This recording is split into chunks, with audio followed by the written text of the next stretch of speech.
Chimpa ട്രാഫിക്കിന് wait ചെയ്യുവാണ് കണ്ടോ. Red light കണ്ടിട്ട് ചിമ്പ അവിടെ നിൽക്കുവാണ്. ചിമ്പ ഇതൊക്കെ പഠിച്ചു. റെഡ് ലൈറ്റ് നോക്കി എങ്ങനെ വെയിറ്റ് ചെയ്യണം. അമ്മ കഴിഞ്ഞോ? കാണിച്ചു കേട്ടോ.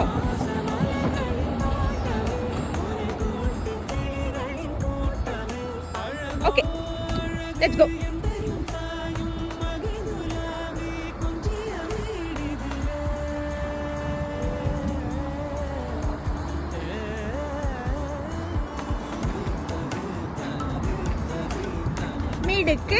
Good boy, good boy. നമ്മുടെ സുന്ദരി ഗുഡ് ബോയ് ആണ്. Good boy, good boy. ഇങ്ങോട്ട് വാ, ഇങ്ങോട്ട് വാ, നമുക്ക് കൂടെ പോകണം. ഇത് കണ്ടോ പൊന്നേ? വാ, സൂപ്പർ. ഗോതമ്പ് കണ്ടോടാ, ഗോതമ്പ് കണ്ടോടാ, ഗോതമ്പ്.